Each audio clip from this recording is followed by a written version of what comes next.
Okay, tell me when you're ready. Hang on. Go ahead. Just say something to Dad. Okay, Les, take one. Take one. Now, Les, I'm going to tell David a story about Clark. It's a long story. It would take up too much room on this digital camera here, but I'm going to tell him this story about Clark and how he's this big deer hunter and fisherman. And ask him about this story when you see this, because this is really interesting.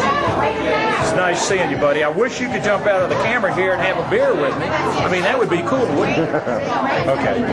You can cut now. Mine is about the drink. Don't let her drink. You did give me more time than you asked. Just tell your dad, this is taking too much time. Okay? Yeah. But every time I go down there, I go in his garage and he's got some deer hung up on his garage where he's skinning it out and everything. And you go down there, you never know what you're eating. You know, right. Turkey sausage, venison sausage. I mean, you just never know. Right.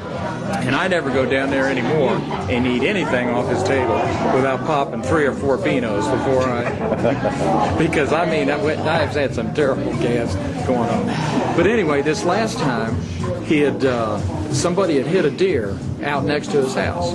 And this deer was still alive. Right. And so the guy came up to him and says, knocked on the door and says, is there any way you can take care of this deer I hit, put it out of its misery? And so one of his neighbors was over there, and he said, well, I've got a gun out in my truck. He says, let me go and see if I can find it. Well, he went out there, found a gun, but only found 1 bullet. So he goes out there and he shoots this deer in the head. Well, the last place you can shoot a deer is in the head because it didn't kill him.